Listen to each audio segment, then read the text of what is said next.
Hey there, traders. Welcome back to Ticks and Trades. Sam Morton here. And in this futures trading recap, we're covering 3 trading days: Thursday, May 15, Friday the 16th, and today, Monday, May 19. We'll break down the game plans, the levels, and the base hits that played out across these sessions. Plus, I'll show some live trade recordings and the updated tracking logs. Starting out on this daily chart of the SPY, our price was dancing below, and then now they're above this key trend line for the last week or so.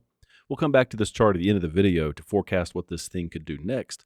But for now, let's get into Thursday's game plan. Thursday's plan focused on the trend line. The bears had pushed below it overnight, but the bulls were trying to reclaim it. So the 586 to 586.28 area was highlighted as a bull bear axis area. You can read through the notes to get a picture of what we had going into the day. Price came up into the trend line after the open, and after the 15-minute window triggered a clean short trade. That's one base hit, 4 points at least as they fell down. So nothing to do with this trend line at this point until they got above it, but they kept going higher and hit 587.60. So as adjusted, that was 587.55 with a 5-cent buffer. There was a near miss here. They pulled back. That was a trade without giving the trade. So it's off limits per the rules. 589.45 did give a base hit, number 2. And this time the 5-cent buffer helped pull the trade in. So 589.45 became 589.40. That triggered the trade, as you can see. Very clean base hit, number 2. Unfortunately, 591.05 wasn't close enough. Missed it by a few pennies. So no trade there. You can see how important the levels were. When they came back down into 589.45, buying at 589.50 would have given you a wash because they came up close but did not give 4 points here, and you would have jumped out per the rules. They did end up going up later, but we're just going to treat it as a process, not going to count that recycle trade at 589.45 or 589.50. So the bulls had a confirmed breakout on Thursday. They got above that trend line. So on Friday, we're looking at Friday's daily levels and game plan. There were other levels above the trend line that we identified in the morning, so you can read through the levels and the game plan for Friday.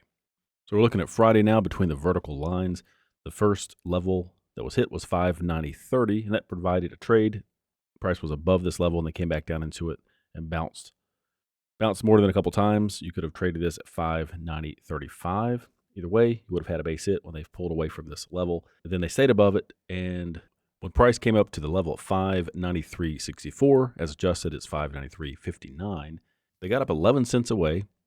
They did it again here over 20 minutes. This doesn't look like a classic, what I call 20-20 consolidation, where they get within 20 cents and just kind of go sideways for at least 20 minutes or longer. That's a pretty good indication that they're building energy to bust through the level. That could happen when price is going up or going down. In this case, it was almost a near miss. Kind of consider that. That's 11 cents.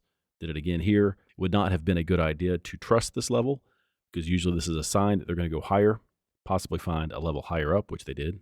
Like this area right here was probably the destination. So we're going to call that a no trade. It's a consolidation, and it's getting toward the end of the day. You know I don't like to take trades within the last 30 minutes or so of the open session. And for Monday, that's today, here's the back end of what subscribers get. You can see the levels. You can read through the game plan, and I will scroll down if you want to take a look at that. And here's Monday. Monday was kind of tricky. So 588.98 was touched before that 15-minute window, so it's off the board. 590.12 missed the trigger by 1 cent. So let's see what happened.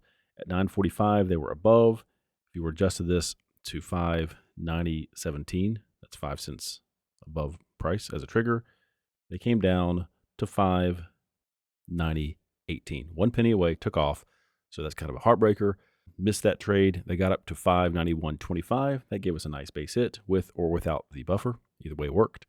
594.20 was another 1 cent near miss. You can see right here. The high was 594.14. If you pull this down 5 cents, it would have been at 594.15. There's 1 penny.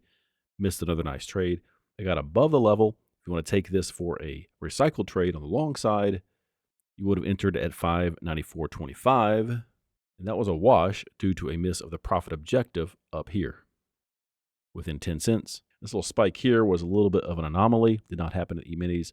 The trade should have happened here, and they attempted it more than once, actually. Ultimately, this would have given you the trade, but it's frustrating when good levels don't quite meet the criteria. But these rules are what make the system consistent. Base hits add up, and staying conservative protects us from larger losses. We'll jump into some live trade footage from each of the days. I'll talk through my entries and exits and kind of what I was thinking in real time. So this is Thursday. I'm just going to pause this right now. I didn't have a lot of time to trade later in the morning, so I thought I would just jump into something early. So I went short the first time they hit the trend line. I'm short 6, looking to take a few points off right here. End up changing that to 4, I think. So I took 4 contracts off, trailed the remaining 2 down a little bit, and had a target down here that was kind of optimistic. And this is kind of fast and sloppy here because I was expanding the chart so you can see it, but ultimately I just got stopped out a tick or 2 into the money on that remaining contract. And that was it for me for Thursday. I let this thing go till about lunchtime. Wasn't in front of my computer most of the time. I'll just speed up here and show you. Around 11:30 or so, I stopped, and this is going to jump into Friday, which is May 16. Here we go. So for Friday, I did not take any trades. At one point, I had a limit order to buy somewhere, ended up canceling it a few seconds after I entered it. Ended up being the right decision. I can't remember what happened. Honestly, it might have been on the short side. But in any case, there are no orders, and you can see all the levels go dotted, and let this thing run till about lunchtime again. Didn't take any trades on Friday.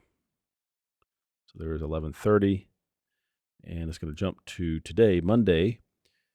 And let's see. At one point, I was going to buy 6 contracts there.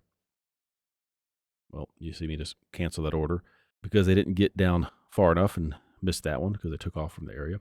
And now I'm short 6, and I really could have just taken the 4-point base hit and been happy with it, but I was holding out for a little bit more, thinking it would come back farther, and it never happened. So, well, this happens pretty fast.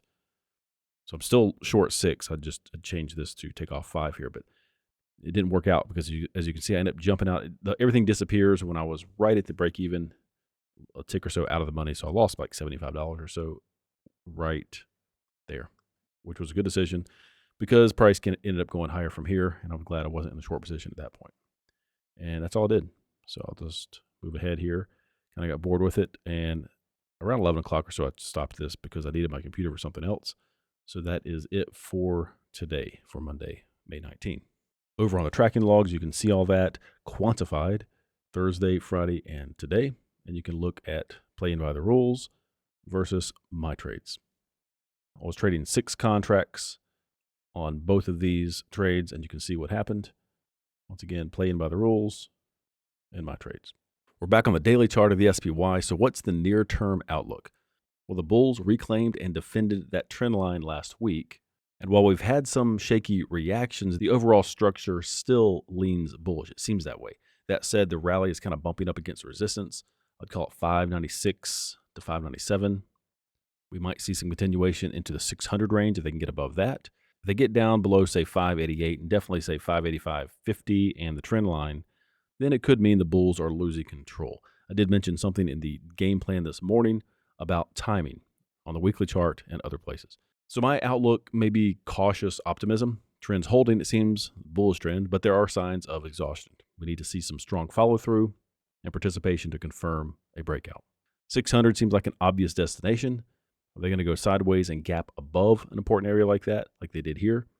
I just want to point out here, this area right here, call it 575, 576, 577, was an extremely important area for a lot of reasons.